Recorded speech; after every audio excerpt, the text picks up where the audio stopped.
একের পর এক দুর্নীতির অভিযোগে সরগরম বাগদা পঞ্চায়েত সমিতি এলাকা। অভিযোগ কোনো শর্তেই যারা একেবারেই পড়েন না সেই সব অযোগ্য ব্যক্তিরাই বছরের পর বছর নিয়েছেন তপশিলি বন্ধু ভাতার টাকা। উল্লেখ্য, বাগদায় বিশেষভাবে সক্ষম ব্যক্তিদের ভাতার টাকা নিয়ে আগেই অভিযোগ উঠেছিল। সরকার বদল হতে এই নিয়ে সরব বাগদার বিজেপি নেতৃত্ব। বুধবার দুপুরে বিজেপি নেতৃত্ব উত্তর চব্বিশ পরগনা জেলার বনগাঁ মহকুমার বাগদা পঞ্চায়েত সমিতির অফিসে গিয়ে তপশিলি বন্ধু ভাতার দুর্নীতির বিষয়ে লিখিত অভিযোগ করেন। অভিযোগ এক শ্রেণীর দালাল চক্র এবং তৃণমূল নেতাদের প্রত্যক্ষ বা পরোক্ষ মদতে টাকার বিনিময়ে নির্দিষ্ট বয়স সীমার কম বয়সীদের মাসিক 1000 টাকা করে অনুদান পাইয়ে দিয়েছে, ফলে বঞ্চিত যোগ্য উপভোক্তারা। 60 বছরের নিচে কম বয়সী লোক তারা ভাতা পাচ্ছে এবং এই যে অধ্যুষিত এলাকায় যে তপশিলি জাতি, শুধু তাই নয়, অন্য জাতির লোক তপশিলি জাতির কাঠ বের করে সেইটাকে পুরোপুরি এখান থেকে নানা ধরনের কাজবাজ করে যাচ্ছে তৃণমূলের আমলে, এবং সবগুলো তৃণমূলের আমলে করা ছিল। এত বড় চক্রান্ত কী করে হলো? আমরা সেই চক্রান্তটাকে শেষ করার জন্য আজকে ডেপুটেশন দেওয়া, যে ভিডিওর থেকে ভবিষ্যতে আর কোনোদিন যেন এই ধরনের শুধু এই তপশিলি জাতির এসসি কোটার যে 60 বছর হয়ে গেলে কথা, শুধু এইটা নয়, এখানে টোটালি একটা ন্যাকেট যোগ ছিল টিএমসির সময়।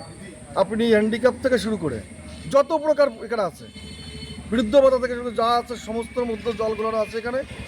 আমি প্রধানে একবার না কয়েকবার মিটিংয়ের মধ্যে বলেছি, কিন্তু এখানে উত্তরটা পেয়েছি শস্যের মতো ভুল। এদিকে প্রাপক পরিবারের সাফাই তারা বুঝতে পারেননি। ওরা একটা ছেলে ওনাদের আর কি বন্ধু বান্ধব হিসেবে ওনাদের আর কি বলেছিল যে তোমরা এইটা করো, করলে পরে তোমরা কিছু পয়সা পাবে। যে কৃষক বন্ধু না কৃষক এই বন্ধু হিসাবে এইভাবে টাকাটা বলেছিল। পাবে তাই বলেছিল।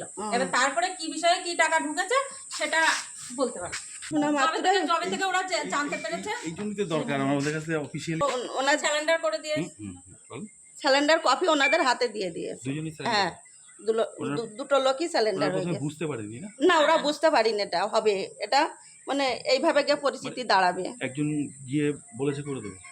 হ্যাঁ, সে কি তৃণমূল নেতা ছিল? সেটা সেটা বলতে পারবো না। ছেলেটা মানে এদের একটা বন্ধু বান্ধবীর মধ্যে আর কি। বাগদা বিধানসভা এলাকায় কমপক্ষে 2 থেকে 3000 ব্যক্তি অযোগ্য হওয়া সত্ত্বেও বছরের পর বছর ভাতা নিয়ে এসেছেন। এমনকি একই পরিবারে কম বয়সী সকলে এই সুবিধা নিয়েছে, তারা আদৌ 60 বছরে নন। অভিযোগকারীদের দাবি, এর মাধ্যমে বিগত তৃণমূল সরকারের আমলে সরকারি আধিকারিকদের সহযোগিতায় কোটি কোটি টাকার দুর্নীতি হচ্ছে।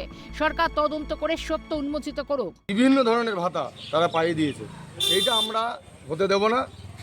এটা আমরা ইতিমধ্যেই 7 থেকে 800, প্রায় 1 থেকে 1500-এর কাছে আমাদের কাছে খবর এসছে, কিন্তু আমাদের ধারণা প্রচুর আছে এরকম, তারা কোটি কোটি টাকা তৃণমূলের সময় আত্মসাৎ করেছে।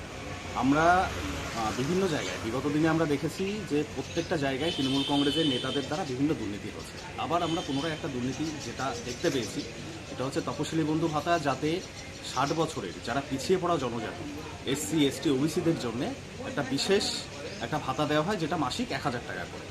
সেই তপশিলি বন্ধু ভাতার যখন আমরা যাচাইকরণে গেলাম, দেখলাম যে এখানে কী কী বিষয় আছে। এখানেও দেখলাম 60 বছর তো দূরের কথা, যাদের তার হাফ বয়স হয়, 30 বছর 35 বছর, এমনকি একই পরিবারের প্রত্যেকে বাবা মা ছেলে বৌমা প্রত্যেকেই তপশিলি ভাতা পাচ্ছে। তারা রীতিমতো তৃণমূল কংগ্রেসের যারা বিগত দিনে নেতারা ছিল এবং নেতাদের মাধ্যমে যারা অফিস স্টাফ ছিল, তাদের মাধ্যমে বিভিন্ন দালাল চক্রের মাধ্যমে এই ভাতাগুলো তারা করিয়েছে। এরকম শুধু একটা জায়গায় না, পুরো বাগদা বিধানসভা জুড়ে বিভিন্ন জায়গায় রয়েছে যেখানে তাদের বয়স হয়নি, 30 বছর 25 বছর 40 বছর, তারা এই তপশিলি বন্ধু ভাতা পাচ্ছে। জেনারেলও আছে, এর মধ্যে জেনারেলও আছে, শুধু এসসি এসটি ওবিসিদের জন্য, অথচ সেখানে জেনারেল কাস্টের লোকজনও ভরে রয়েছে। মানে দুর্নীতি প্রত্যেকটা জায়গায়। একের পর এক দুর্নীতিতে বিদ্ধ তৃণমূল, বাদ গেল না তপশিলি ভাতার টাকাও।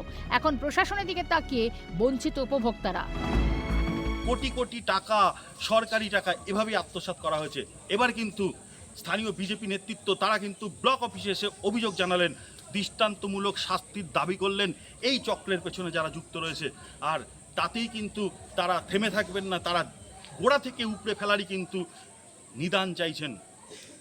বাগদা থেকে জ্যোতির্ময় চক্রবর্তী, ক্যালকাটা নিউজ।